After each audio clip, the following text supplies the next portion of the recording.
लोकसभा विधानसभा निवडणुकीनंतर आता पुन्हा एकदा बारामतीमध्ये पवार विरुद्ध पवार असा सामना रंगणार आहे। त्याचं कारण असं की माळेगाव सहकारी साखर कारखान्याची जी निवडणूक आहे ती आता थोड्या दिवसांमध्ये लागणार आहे आणि ती निवडणूक जी आहे ती लढवण्याची इच्छा खुद्द शरद पवार यांनी व्यक्त केलेली आहे। या संदर्भात गेल्या काही दिवसांपूर्वी युगेंद्र पवार यांनी कार्यकर्त्यांची आणि सभासदांची एक बैठक घेऊन शरद पवार यांची इच्छा जी आहे ती कार्यकर्त्यांमध्ये व्यक्त केलेली होती आणि तेव्हापासून शरद पवार या निवडणुकीमध्ये सक्रिय होतील असं देखील म्हटलं होतं।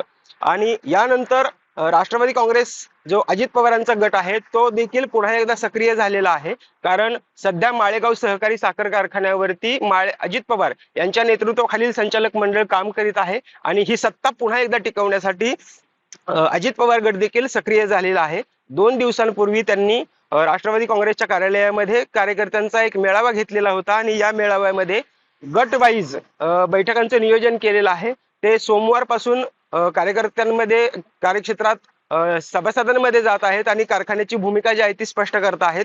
मात्र गेल्या काही दिवसांपूर्वीचा जर इतिहास पाहिला तर माळेगाव कारखान्याच्या कार्यक्षेत्रात ऊसाचं प्रमाण जरी कमी असलं तरी माळेगावचं गाळप जे आहे ते मोठ्या प्रमाणावरती होतं। गेटकेन ऊसाच्या आधारे हा कारखाना जो आहे तो मोठ्या प्रमाणावरती चालवला जातो, गाळप केलं जातं आणि त्यातून साखरेचं उत्पादन देखील मोठ्या प्रमाणावरती केलं जातं। याशिवाय माळेगाव सहकारी साखर कारखान्याच्या कार्यक्षेत्रामध्ये एक जवळपास 19,000 सभासद जे आहेत ते आहेत आणि या सभासदांना चांगला भाव देण्याचं काम जे आहे ते माळेगाव सहकारी साखर कारखान्याने यापूर्वी देखील केलेलं आहे।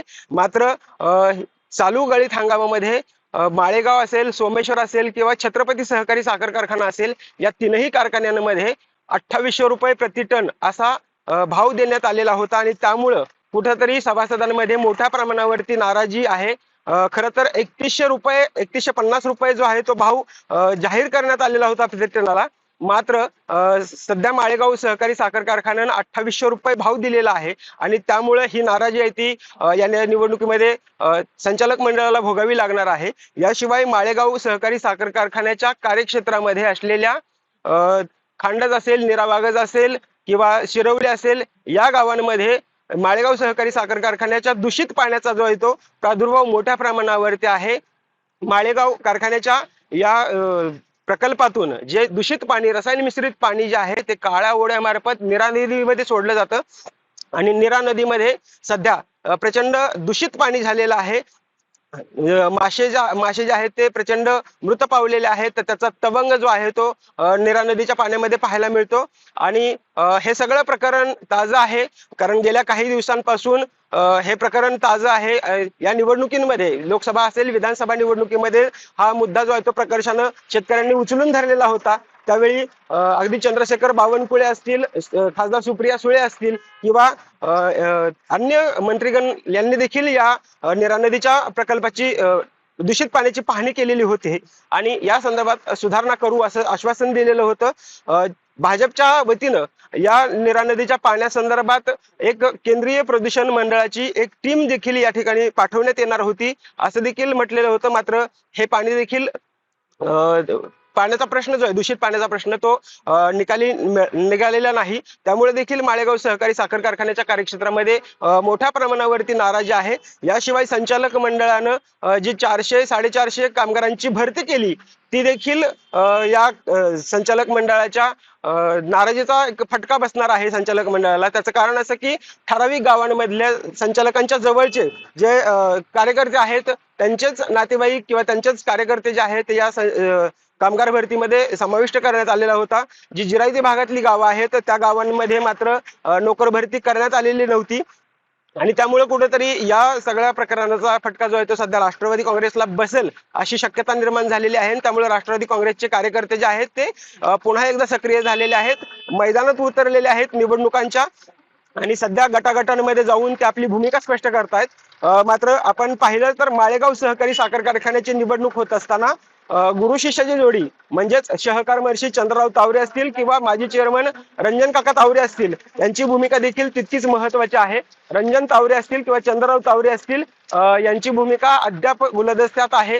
कारण असं की राष्ट्रवादी आणि भाजप यांची राज्यामध्ये युती आहे। देवेंद्र फडणवीस आणि उपमुख्यमंत्री अजित पवार यांच्यामध्ये विधानसभा निवडणुकीमध्ये समेट घडल्यानंतर या निवडणुकीमध्ये देखील त्याचे पडसाद उमटतात का हे देखील पाहणं महत्त्वाचं आहे. कारण राज्यात युती आहे, त्यामुळे राष्ट्रवादी काँग्रेसच्या कार्यकर्त्यांना, बहुतांश कार्यकर्त्यांना असं वाटतंय की राज्यातल्या युतीचा इथं फायदा होईल आणि या निवडणुकीमध्ये राष्ट्रवादी काँग्रेस आणि भाजप यांच्यात मनोमिलन होऊन पुन्हा एकदा भाजप आणि राष्ट्रवादी, चंद्रराव तावरे आणि राष्ट्रवादीचा गट जो आहे तो पुन्हा एकत्र येईल आणि एकत्र निवडणुकाला सामोरं जाईल असं म्हटलं जातंय. मात्र याबाबतची भूमिका आहे जी चंद्रराव तावरे आणि रंजनकुमार तावरे यांनी स्पष्ट केलेली नाही. आता पाहावं लागेल की सध्या माळेगाव सहकारी साखर कारखान्याच्या निवडणुकीमध्ये सगळ्या राज्याचं लक्ष लागून राहिलेले, कारण कारखाना जो आहे तो सध्या उपमुख्यमंत्री अजित पवार यांच्या ताब्यात आहे. कारखान्याबद्दलची नाराजी जरी कार्यक्षेत्रात मोठ्या प्रमाणावरती असली तरी त्याच्यावरती तोडगा काढण्याचं, समाधान शोधण्याचं काम जे आहे ते सध्या सुरू आहे. येत्या काळामध्ये या निवडणुकीमध्ये नक्की कोण कोण सक्रिय होतं, पवार विरुद्ध पवार असा सामना होतो की या निवडणुकीमध्ये पुन्हा एकदा गुरु शिष्याची जोडी राष्ट्रवादीच्या विरोधात ठाण मांडते हे देखील पाहणं महत्वाचं आहे. येत्या काळात ही निवडणूक जाहीर होणार आहे आणि या निवडणुकीमध्ये सगळ्यात महत्वाचं सभासदांची भूमिका जी आहे ती ऊसाला चांगला भाव देणारा जो संचालक मंडळाचा कारभार असेल त्यांच्या मागे ठामपणे उभा राहायचं, असं भूमिका जी आहे ती सध्या संचालक या भागातल्या शेतकऱ्यांची आहे.